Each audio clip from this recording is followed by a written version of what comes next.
issues.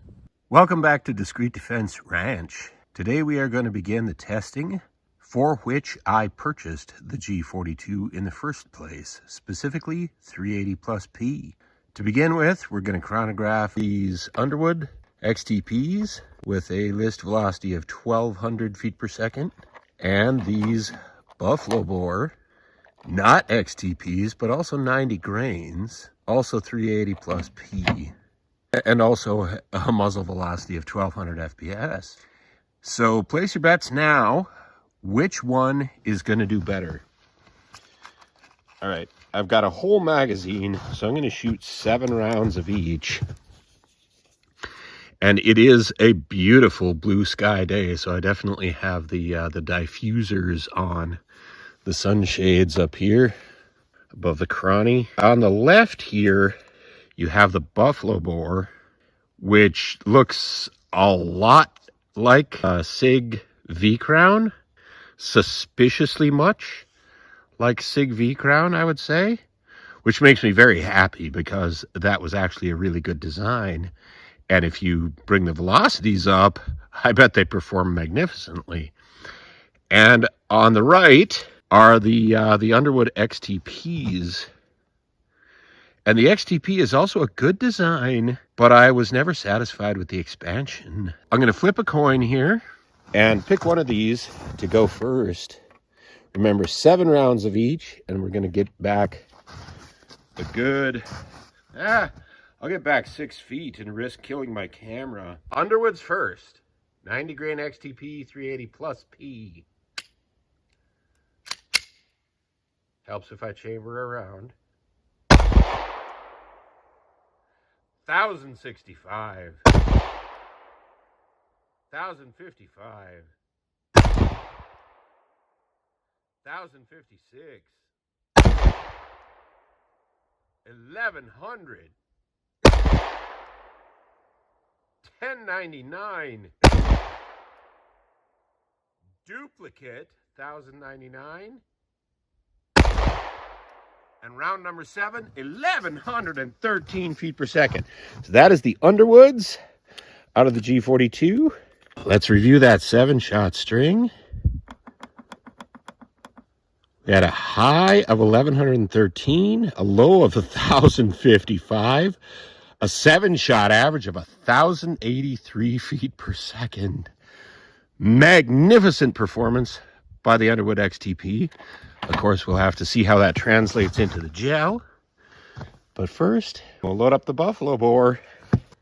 Getting back to the exact same spot, my tracks in the snow here. 1110 feet per second. 1126. 1119. 1082. 1093. 1106. And 1098. So those Buffalo Bore just ever so slightly hotter out of the G42. Review that string. We had a high of 1126 feet per second, a low of 1082 feet per second, and an average of 1104 feet per second. Now, obviously, the 380 plus P, which is not to SAMI specs, but I'm not too worried about SAMI specs in my G42. I think it can handle it. But those are 9mm velocities. Come on. We're going to have to see how they do in the gel. But this looks like a winner. We'll go set up that gel block and get to work. All right, welcome back to the gel shoot. We are set up to test the 90 grain Underwood 380 Auto Plus P XTP round versus the 90 grain Buffalo Bore 380 Auto Plus P round. As explored, I believe it to be a SIG V-Crown. There you can see the Buffalo Bore on the left and the Underwood XTP on the right. They're both 90 grain hollow points, and we're going to shoot both of them out of the G42 by Glock. I do realize that I'm not exactly an early adapter. This isn't the first time you've seen this ammunition tested. All of you probably know more or less what to expect, but I feel like by testing these 2 rounds first, I'm laying the foundation for some more exotic plus P380 rounds to be tested in the future. So let's get started with the Underwood, because we tested the Underwood first in the Chronograph. So we'll test the Underwood first in the gel. And we are going to skip directly to 4 layers of denim today. We are not pussyfooting around. We are not trying to make friends. We are trying to find out which round will be dominant. And dominant means you got to penetrate 12 inches of gel, and you got to expand through 4 layers of denim. So that's where we're at right now. And as you can see, we got about a 16-inch column of gel. And we'll get about 7 feet back like we did with the Chronograph. And throw that Underwood down range. Oh, I see an expansion signature. Good gracious. Oh, that's penetrated almost 14 inches. And indeed, I can see total expansion. That's as good as some cheap 115 grain 9mm rounds I've tested. That's absolutely off the chain. Let's get down to business with the buffalo bore.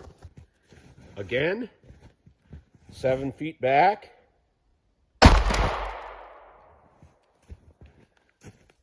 Oh yeah, there's an immediate expansion signature on that buffalo bore too. All 4 layers of denim there with both rounds. Wow, man. All right, so there, I'll just set that up backlit a little bit. Maybe you can see what's going on there. And then I'm going to set this up and show you what's not going on. Buffalo bore with what I take to be a SIG V-crown projectile is not getting the penetration depth that the Underwood XTPs are getting. In fact, let's see if I can, yeah, I'll reposition these upside down from the way I shot them. This one would technically be this direction then. And let me show you that buffalo bore, because it has expanded insanely. There's that initial wound track, which honestly isn't that much bigger, if at all, than the Underwood XTP.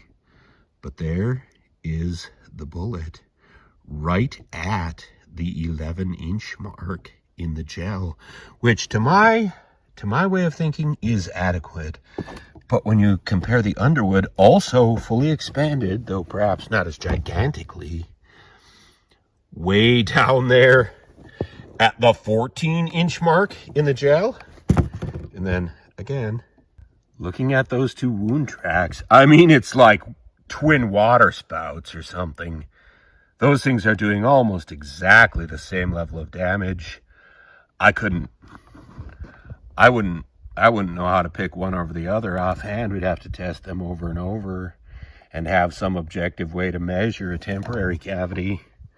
But those are magnificent. I mean, those are both just extremely destructive, violent rounds. Buffalo bore again going 11 inches with that SIG V-crown-like projectile. And Underwood beating it all to pieces going 14 inches with that XTP Hornady style projectile. All right, everybody's excited because it is time to bust out the caliper. But let's look at that Underwood first, since we've been using the Underwood first. Zero that out and put that Underwood, I think, well, see this direction. That's pretty representative. It's a good 48 caliber. Right? Zoom in on it a little. 48 caliber. Mangly looking thing. Pretty classic XTP. Nothing really special except that loading them this hot out of a 380 ACP violates the SAMI pressure regulations.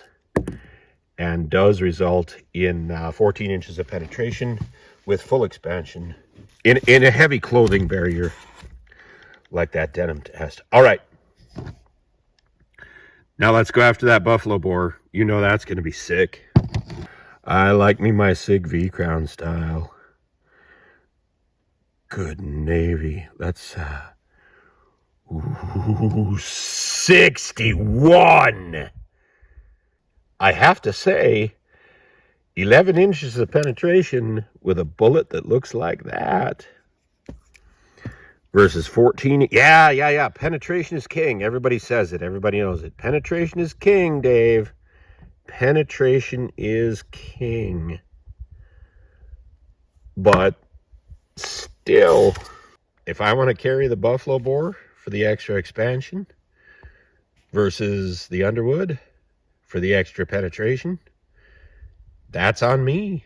Okay, so there's your Underwood versus buffalo boar 380 Auto Plus P 90 grain hollow point comparison shoot out of the G42 in denim and gel and the Chronograph. Thanks, folks. This is Dave for DDR, reporting under a stunning blue sky. Astonishing weather for late December. Have a great week. All 12, no issues.